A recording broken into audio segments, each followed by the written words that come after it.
अब मैं बताता हूँ कि कैसे इसको हम लोग बचा सकते हैं। जी। तो पहला तो भाई नॉर्मल जो हर फीमेल को मैं बताता हूँ कि जब आप शौच करें, शौच करने के बाद जब पानी जिसको कहते हैं छूना, वो पीछे से आगे नहीं, आगे से पीछे छूना चाहिए। और जो लोग संभ्रांत लोग हैं, ऐसे आजकल कमोड का इस्तेमाल करती हैं, तो कमोड का इस्तेमाल करती हैं तो ये ध्यान रखें कि कमोड का इस्तेमाल, ये जो जेट का इस्तेमाल करती हैं, जेट का वो आगे की तरफ उसका पानी नहीं आवे, एनस से आगे वेजिना की तरफ नहीं आए। जेट का इस तरह से इस्तेमाल कीजिए कि पानी पीछे भागे, उसका पानी एनल कैनाल, एनस का पानी वेजाइना में नहीं आवे। इस चीज़ का हमेशा ध्यान देना चाहिए।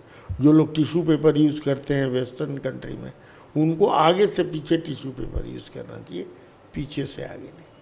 नहाने के बाद भी जो देह हाथ पोंछते हैं, उस समय भी आगे से पीछे पोंछना चाहिए, पीछे से आगे फिर उस एरिया में पोंछना नहीं चाहिए। ये बहुत ही ज़रूरी है, इसलिए मैं खुलकर बताता हूँ।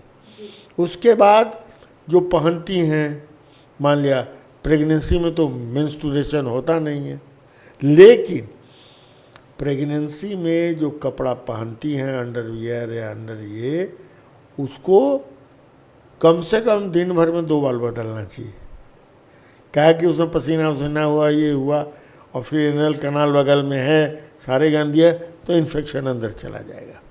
इसलिए कम से कम 2 बार अंडर पैंट्स को बदलना चाहिए महिलाओं को। तीसरा, यदि इन सब प्रिकॉशन के बाद भी थोड़े से भी पेशाब में दिक्कत हुई, पेशाब में जलन होने लगा, कुछ भी तकलीफ हुई, तो तुरंत उसका जांच कराना चाहिए और देखना चाहिए कि पेशाब में पस सेल्स आ रहे हैं कि नहीं। बहुत सारे रिपोर्ट में दिखाएगा पस सेल्स, किसी में दिखाएगा WBC और RBC। तो यदि WBC आ रहा है तो नॉर्मली यदि 5-6 पर हाई पावर फील्ड से ज़्यादा, सब लोग पढ़ते हैं आजकल रिपोर्ट, 5-6 पर हाई पावर फील्ड से ज़्यादा होता है, तब हम लोग चिंतित होते हैं औरतों में कि भाई इनको यूरिनरी ट्रैक्ट इन्फेक्शन लगता है और उसका इलाज करना चाहिए। लेकिन गर्भवती महिलाओं में एकदम सेल नहीं आना चाहिए। कभी कभी ओकेजनल एक आध को मिल गया तो बात दूसरी है, सेल नहीं होना चाहिए यूरिनरी ट्रैक्ट, मैंने यूरिन में WBC नहीं होना चाहिए, एकदम क्लीन विदाउट WBC होना चाहिए यूरिन। यही ध्येय दे के चलना चाहिए। अब आपने जांच किया, तकलीफ हुई, जांच किया, जांच करने के बाद मालूम हुआ कि नहीं इनको यूरिनरी ट्रैक्ट इन्फेक्शन है। कभी कभी यूरिन के टेस्ट में अपने से कुछ गोली वोली खा लेती है तो ये नहीं आएगा, क्या कहते हैं, UTI नहीं दिखावेगा, बीकोलाई नहीं दिखावेगा, लेकिन सेल है चूँकि, इसलिए दवा तो देनी ही देनी है। और ऐसी दवाएं देनी चाहिए जो कि सेफ हों प्रेगनेंसी के टाइम में, ये भी ज़रूरी है। क्योंकि फर्स्ट ट्राइमेस्टर ऑफ प्रेगनेंसी में जो यूरिनरी ट्रैक्ट इन्फेक्शन होता है, सेकेंड ट्राइमेस्टर में होता है, थर्ड में, तीनों ट्राइमेस्टर में अलग अलग एंटीबायोटिक का ग्रुप है जो हम लोग दे सकते हैं, जो कि सेफ होता है। नहीं तो एक तरफ तो करेली इन्फेक्शन और दूसरे नीम चढ़ी, ऐसा एंटीबायोटिक दे दिए कि किडनियों को खराब करता है। इसलिए ऐसा एंटीबायोटिक सेलेक्ट करके वो एंटीबायोटिक देना चाहिए। That is number 1।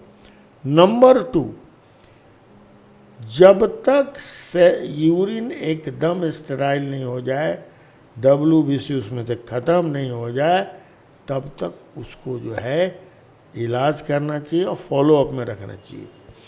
यदि एक बार यूरिनरी ट्रैक्ट इन्फेक्शन हो गया और सब चीज़ क्लियर हो गया, तो हर महीने कम से कम एक बार यूरिन का टेस्ट कराना चाहिए।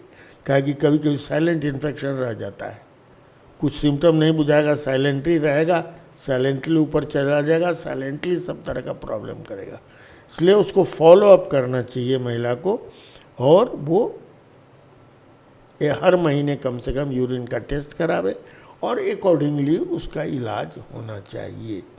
तो ये बहुत ही ज़रूरी है। ऐसे भी गर्भवती महिलाओं का यूरिन टेस्ट समय समय पर होना चाहिए।